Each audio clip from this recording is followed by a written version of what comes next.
Guys, आज मैं आपको बताऊंगा कि इलेक्ट्रिक करंट क्या होता है। ठीक है।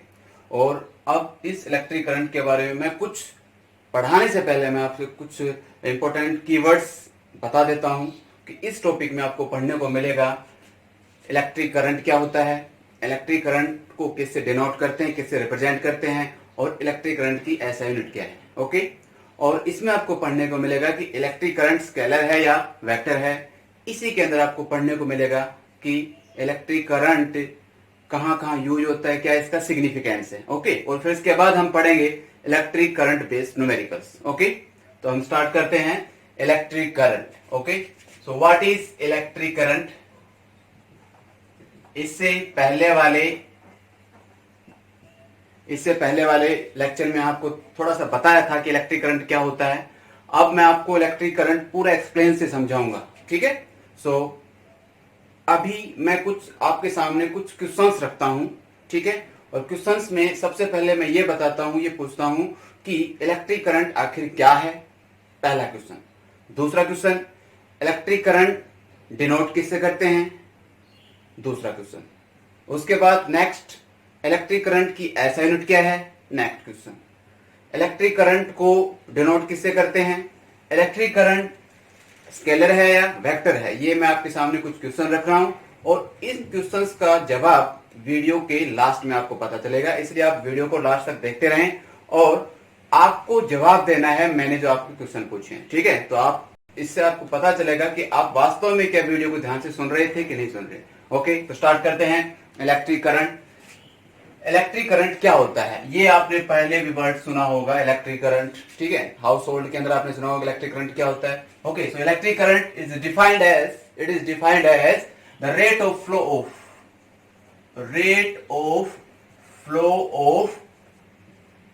Charge. Rate of flow of charge is known as electric current. This is known as electric current. इसे ही हम इलेक्ट्रिक करंट कहेंगे। ओके। और अब इसको हम रिप्रेजेंट करते हैं किससे, I। And this I is equal to Q by T and Q is here charge and T here for time. मैंने अभी बताया था ना आपको कि जो मैंने क्वेश्चंस पूछे हैं उनके जवाब आपके पास होने चाहिए वीडियो के खत्म होने के बाद। ठीक है। तो इलेक्ट्रिक करंट क्या होता है, डिनोट क्या किया, समझ में आ गया। अब इसके बाद हम इलेक्ट्रिक करंट की ऐसा यूनिट बताते हैं। व्हाट इज ऐसा यूनिट ऑफ करंट। ऐसा यूनिट ऑफ करंट क्या है, एम्पियर। ठीक है। इसकी ऐसा यूनिट क्या है, एम्पियर है। ओके। अब हम इसको लिख सकते हैं 1 ampere is equal to 1 coulomb upon 1 second. Ampere current की यूनिट, कूलम चार्ज की यूनिट और सेकेंड टाइम की यूनिट। तो 1 एम्पियर का आप कह सकते हो 1 कूलम पर सेकेंड। यहां 1 एम्पियर की डेफिनेशन भी बन जाती है। What is 1 ampere current. Question बनता है डिफाइन 1 एम्पियर करंट। तो व्हाट इज 1 एम्पियर करंट आप बताओगे, इसी से आप अपने आप डेफिनेशन बताओगे। बताओ क्या बनेगी इसकी definition. When 1 coulomb charge passes in 1 second is known as 1 ampere current, is defined as 1 ampere current. Okay, is it clear? 1 ampere current क्या होता है। ठीक है। अब इसके बाद मैं आपको बताऊंगा कि इलेक्ट्रिक करंट कैसी क्वांटिटी है। इलेक्ट्रिक करंट कैसी क्वांटिटी है, स्केलर। ठीक है। इलेक्ट्रिक करंट कैसी क्वांटिटी है, it is a scalar quantity. Okay. यहां स्केलर के बारे में काफी कंफ्यूजन रहता है कि करंट तो किसी न किसी डायरेक्शन में चलता है, तो इसको स्केलर नाम क्यों दिया गया है। ठीक है। डायरेक्शन फ्लो ऑफ करंट कहीं ना कहीं किधर किधर, जैसे तो देखा होगा कि भाई इधर से लगाया, इधर से घूम के इधर चला गया और इधर चला गया, अलग अलग डायरेक्शन में चला गया। तो करंट की कोई ना कोई तो डायरेक्शन होती है, लेकिन यहां स्केलर क्यों कहा। ओके। आप स्केलर इसलिए बताओगे कि इसकी कोई पार्टिकुलर डायरेक्शन नहीं होती है, और इसमें एक बहुत इंपॉर्टेंट टर्म थिंग ये बताओगे कि ये डज नॉट फॉलो, ये वेक्टर सम को फॉलो नहीं करता है, डजंट फॉलो वेक्टर सम, ये वेक्टर सम को फॉलो नहीं करता है। ओके, अब बात करते हैं कि स्केलर है डायरेक्शन, स्केलर है डायरेक्शन होने के बाद भी ये ऐसा क्यों है। एग्जाम्पल के तौर पर मैं आपको बताता हूं। जैसे मैंने आपको पहले वाले लेक्चर में बताया था कि इलेक्ट्रॉन्स इस तरफ मूव कर रहे हैं, like this, on applying electric field, इस तरफ डायरेक्शन में इलेक्ट्रॉन्स मूव कर रहे हैं। और जब इलेक्ट्रॉन्स मूव करते हैं तो मैंने बताया था जिस तरफ इलेक्ट्रॉन्स मूव करते हैं इसको हम कौन सा करंट बोलते हैं, इलेक्ट्रॉनिक करंट। और इसके अगेंस्ट डायरेक्शन में हम बोलते हैं कन्वेंशनल करंट, जो मैंने आपको पहले वाले लेक्चर में बता दिया था।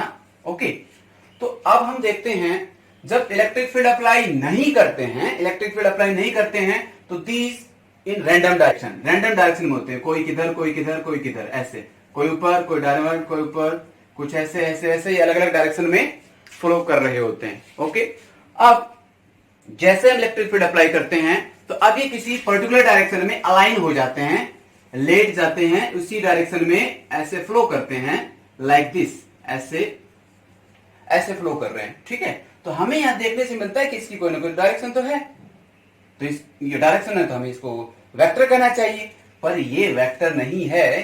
क्यों नहीं है, एग्जाम्पल के साथ मैं बताता हूं। फॉर एग्जाम्पल 2 एम्पियर करंट इधर से आया, 3 एम्पियर करंट इधर से आया, और जब इधर से करंट जाएगा तो कितना होगा, 2 और 2 एंड 3 कितना हो जाएगा बताओ भाई, 2 + 3 2 एम्पियर, 5 एम्पियर हो जाएगा। ठीक है, 5 एम्पियर हो जाएगा। लेकिन यदि यही बात करते हम वेक्टर सम में, तो जरूरी नहीं है कि इस डायरेक्शन से और इस डायरेक्शन से कोई दो वेक्टर्स अप्लाई हो रहे हैं तो जो मैग्नीट्यूड हो और जो इस तरफ डायरेक्शन हो, मैग्नीट्यूड हो, वो वही रहे जो स्केलर में हो रही है। ठीक है, तो स्केलर में तो डायरेक्शन होती ही नहीं है। ये 2 एम्पियर 3 एम्पियर मिलके 5 एम्पियर बनते हैं। ठीक है, और यदि हम इसको इस डायरेक्शन को इधर ना करके इधर कर लें तो भी कितना आएगा, 5 एम्पियर। एक वायर इधर से है, एक वायर इधर से है, एक वायर को इधर कर दिया तो 2 और 3 5 आ जाएंगे। अब चाहे आप वायर को इस तरफ कर दो तो भी कितना आएगा, 5 एम्पियर, और चाहे आप वायर को ऐसे ऐसे कर दो तो भी इधर से जाएगा तो कितना करंट जाएगा, 5 एम्पियर। ओके, तो मींस ये इररिस्पेक्टिव ऑफ डायरेक्शन। ठीक है, चाहे वो इधर से हो चाहे इधर से। लेकिन यदि यही बात हम करते वेक्टर्स के अंदर, वेक्टर्स में करते हम, एग्जांपल 2 न्यूटन फोर्स और ये 3 न्यूटन फोर्स है, एक्ट कर रहा है, हमें यहां क्या पता होना चाहिए, एंगल पता होना चाहिए। और इस एंगल पता होने के बाद फिर हम यहां इसका मैग्नीट्यूड और अलग डायरेक्शन, मैग्नीट्यूड एंड डायरेक्शन अलग सिस्टम से, अलग फॉर्मूले से निकालते हैं। ठीक है, यहां हम ऐसे नहीं कहेंगे कि 2 और 3 5 न्यूटन फोर्स लग रहा है।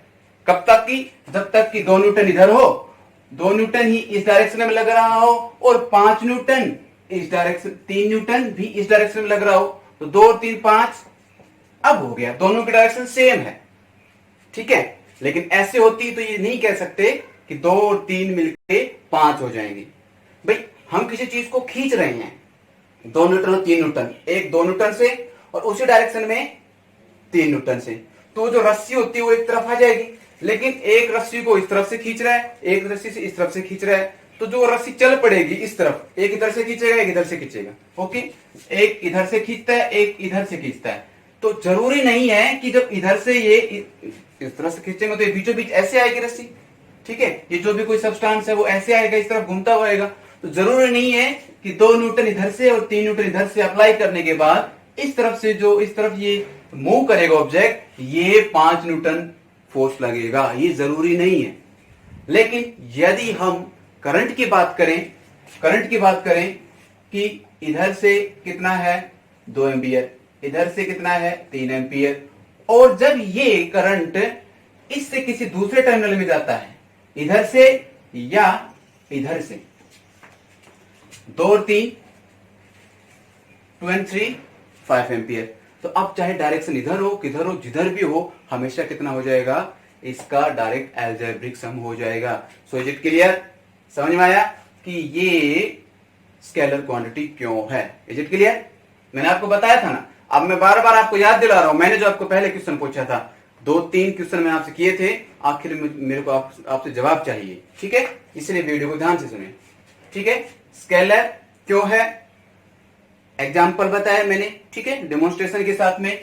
अब बात करते हैं कि इलेक्ट्रिक करंट के ऊपर बेस्ड कुछ न्यूमेरिकल्स, ओके। तो न्यूमेरिकल के अंदर हम देखते हैं सबसे simple numerical, okay, numerical based on electric current, okay. तो मैंने अभी अभी आपको एक फॉर्मूला बताया था Q डिवाइड बाय T, और मैंने Q को भी बताया था पहले क्वांटाइजेशन ऑफ चार्ज के अंदर। What is Q? Q is equal to NE। क्या पढ़ाया था मैंने क्वांटाइजेशन ऑफ चार्ज के अंदर? Q is equal to NE divide by T, where E is electron, charge of electron, और वो कितना है -1.6 × 10⁻⁻19 coulomb, and N is integral multiple, ठीक है, and N could be 1 2 3 4 so on. N की value कभी भी फ्रैक्शनल पार्ट में नहीं होगी। जब भी कभी इलेक्ट्रॉन एक जगह से दूसरी जगह मूव करेगा तो पूरे इलेक्ट्रॉन्स मूव करेंगे, होल नंबर में पूरे नंबर्स में मूव करेंगे, कभी भी 1.5 2.5 ऐसा कभी इलेक्ट्रॉन मूव नहीं करेगा, ओके। सो ये फॉर्मूला भी यूज होता है न्यूमेरिकल पोर्शन के लिए, ठीक है। तो मैं आपको कुछ न्यूमेरिकल्स बताता हूं। तो सबसे पहले फॉर एग्जांपल आपसे कोई क्वेश्चन किया जाता है, for example 10⁻10 electrons moving in 30 seconds, okay. So this is question normal. हम स्टार्ट करते हैं यहां से, कितने इलेक्ट्रॉन्स मूव कर रहे हैं 30 सेकेंड्स के अंदर, ओके। तो अब आप बताओ what is this number of electrons. N is equal to 10⁻10, E की वैल्यू आपको पता ही है 10⁻⁻19 कूलम, ठीक है। और उसके बाद आपको क्या पूछा है, आपसे पूछा है I की वैल्यू क्या होगी। So I is equal to, बोलो, Q NE divide by T, where N is number of electrons कितने हैं 10⁻10, इलेक्ट्रॉन्स 1.6 10⁻⁻19, ओके, ये अलग है इससे, और डिवाइड बाय टाइम कितना है 30 सेकेंड। तो अब हम इसके अंदर सोल्व करेंगे, और ये 10 की पावर 9 -1.6 -90 9 आ जाएगा, 3 है 0, ऊपर कर दो 10⁻10, और ये जब डिवाइड करोगे तो लगभग क्या आएगा 0.5 × 10⁻10 एम्पियर, ओके। तो ये क्या है इलेक्ट्रिक करंट, बहुत सिंपल सी डेफिनेशन है, ठीक है, और सिंपल से इसके ऊपर न्यूमेरिकल है, ठीक है। तो आपको पता चला इलेक्ट्रिक करंट क्या होता है, ठीक है। अब इसके बाद इससे थोड़ा सा अलग टाइप का न्यूमेरिकल मैं आपको बताता हूं, ठीक है, लेकिन उससे पहले मैं आपको ये बता दूं, करंट आपको बताया मैंने कि करंट क्या होता है। तो यहां क्या करंट इलेक्ट्रॉन की फ्लो से होता है, क्या किसी दूसरे चार्ज पार्टिकल के फ्लो करने से नहीं होता है? बिल्कुल होता है। मैंने यहां चार्ज लिखा है एग्जाम्पल के तौर पर, इलेक्ट्रॉनिक चार्ज पार्टिकल, तो मैंने यहां इलेक्ट्रॉन का एग्जाम्पल लिया, ओके। अब इसके अंदर चार्ज के तौर पर कोई और पॉजिटिव चार्ज हो सकता है, कुछ और आयंस हो सकते हैं, इलेक्ट्रोलाइट्स के अंदर आयंस होते हैं, ठीक है, होल्स हो सकते हैं, ठीक है, higher classes you will come to know about it, okay. So यहां मैं आपको बताता हूं कि यदि पॉजिटिव चार्ज पार्टिकल मूव करता तो हम इलेक्ट्रॉन मूव करता तो हम यहां जो करंट होता वो कैसे समझते हैं, ठीक है।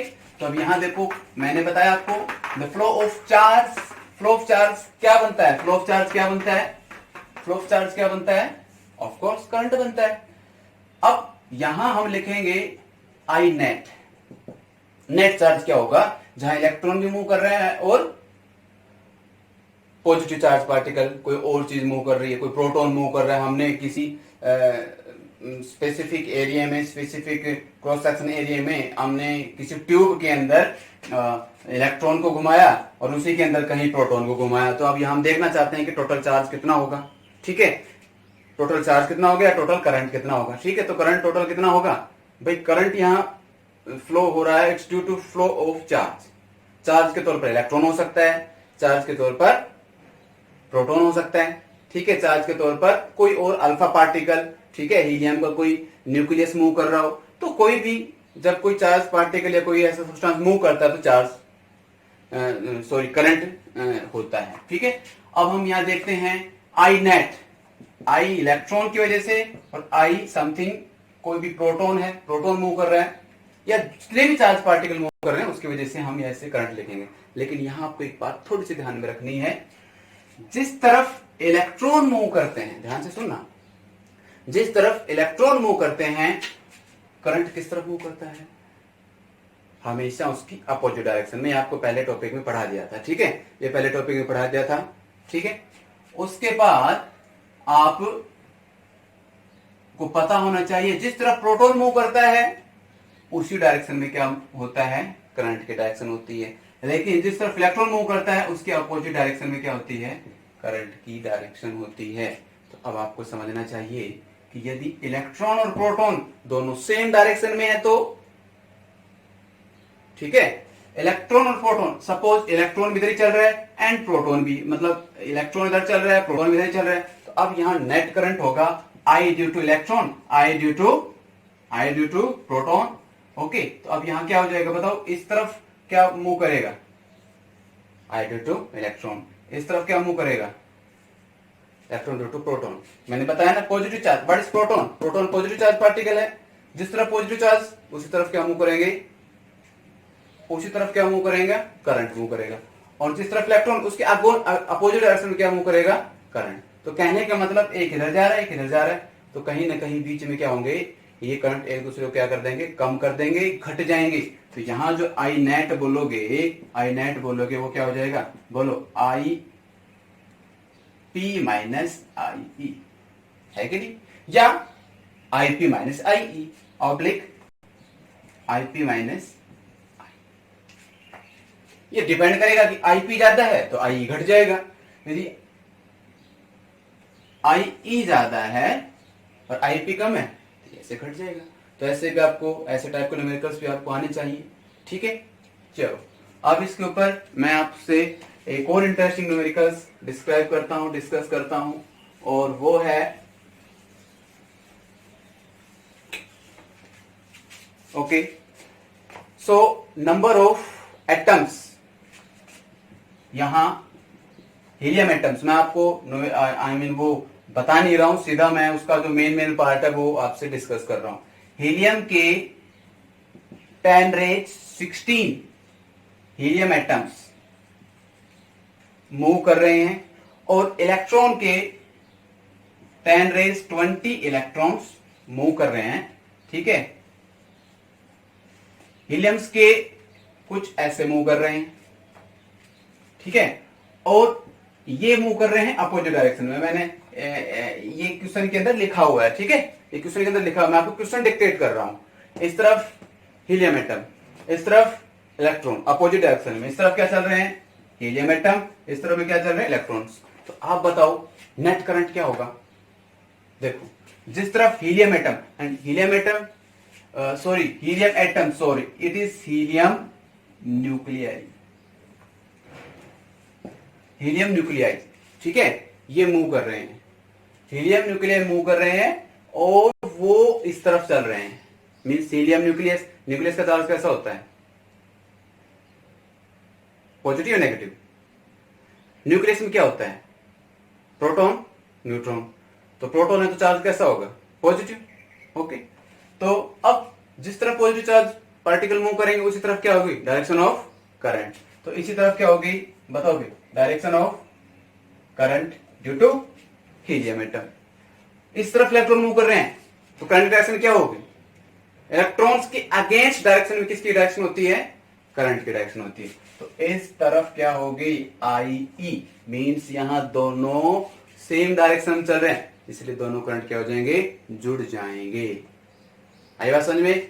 तो ये बात तो मैंने आपको लॉजिक बता दिया, ठीक है। अब हम इसके ऊपर स्टार्ट करते हैं,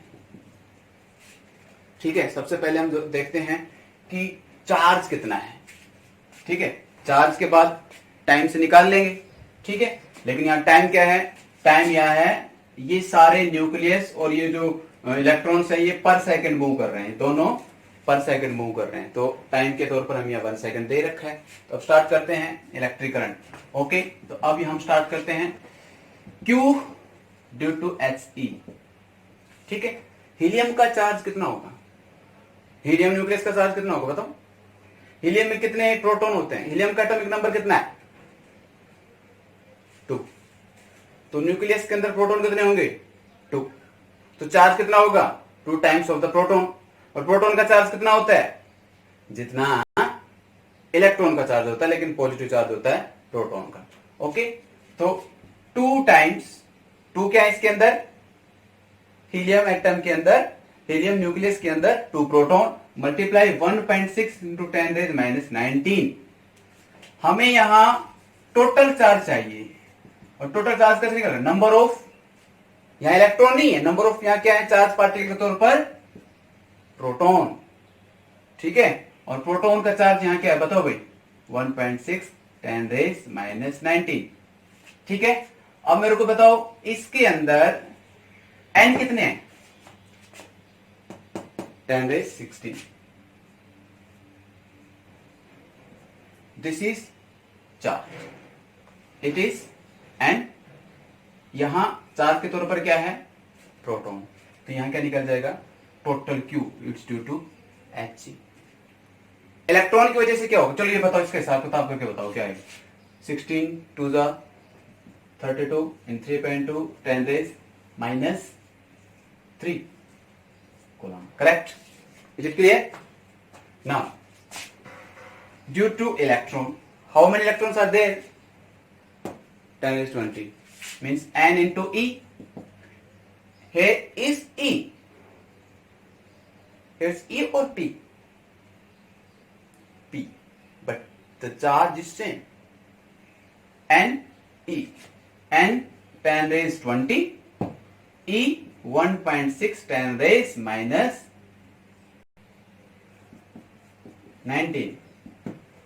How much?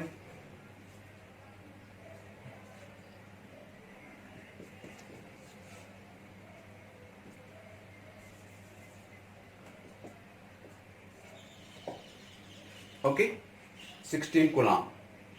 But in question current पूछा गया आपसे।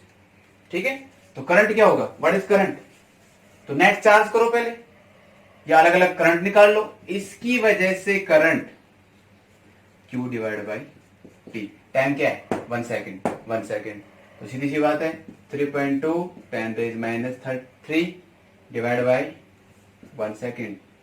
यहां I is due to E, Q क्या है यहां बताओ 16 कूलम डिवाइड बाई टाइम क्या है 1 सेकेंड, तो क्या आ जाएगा बताओ 16 ampere, 16 coulomb.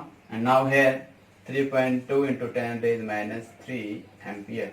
So what is net? What is net current? Net current is equal to I net is due to 116 ampere plus 3.2 into 10⁻³ Is it clear? Like this. So यहां आपको पता चला कि करंट क्या होता है। अब आपके पास आंसर मिल गए कि नहीं, बोलो मिले।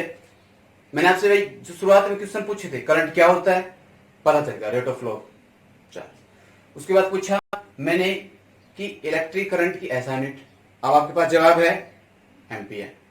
डिनोट किससे करते हैं आई, जवाब है। उसके बाद मैंने पूछा कि ये स्केलर क्वांटिटी या वेक्टर क्वांटिटी है, स्केलर। लेकिन यहां क्वेश्चन ये बनता है कि डायरेक्शन होने के बाद भी स्केलर क्यों है, ये भी मैंने आपको एग्जांपल बताया। ठीक है, एग्जांपल के साथ में समझाया। उसके बाद बनता है न्यूमेरिकल्स, बताया मैंने आपको, ये इसकी मेन इंपॉर्टेंट टाइप्स हैं। ठीक है, और इस वाले न्यूमेरिकल्स के अंदर यदि डायग्राम होता तो कुछ वो ऐसा होता कि इस तरफ तो कुछ हीलियम एटम, ठीक है, हीलियम एटम ऐसे बना देता हूं मैं, हीलियम आयंस, हीलियम आयंस इधर मूव कर रहे हैं। ठीक है, और इलेक्ट्रॉन्स इस तरफ मूव कर रहे हैं। समझ आ गया, इस तरफ क्या मूव कर रहे हैं इलेक्ट्रॉन, इस तरफ क्या मूव कर रहे हैं हीलियम। अब हमें नेट करंट कैसे पता चला? Current due to helium nuclei and current due to electron, दोनों को हमने क्या कर दिया? सम कर दिया। और यदि इसी क्वेश्चन के अंदर थोड़ा सा बदलाव करता, क्या कि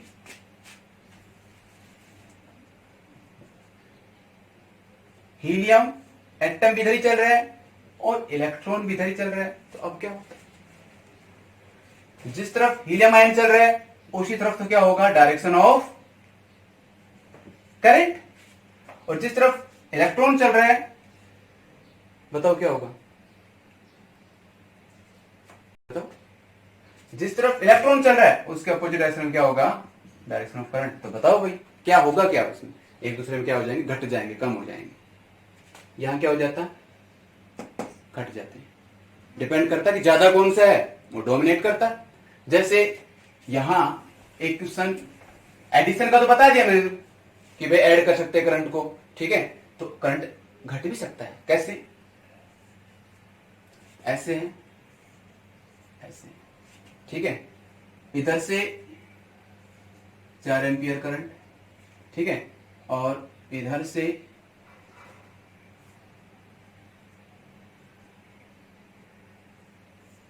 हम इधर नहीं पता कितना एम्पियर करंट है। इधर से आया 4, इधर आ गया 3, तो बताओ इधर कितना बचा? 1 एम्पियर।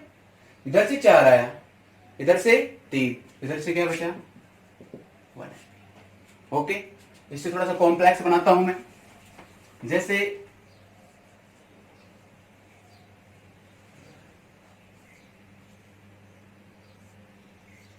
फोर एम्पियर, आप इसका जवाब ढूंढ के रखना थे यार, ठीक है? फिर इसके बाद मैंने बताया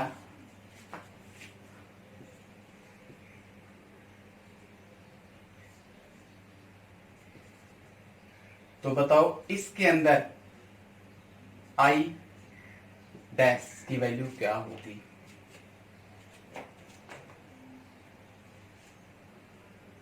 बोलो। 3, 4, 7, इधर कितना हो जाएगा?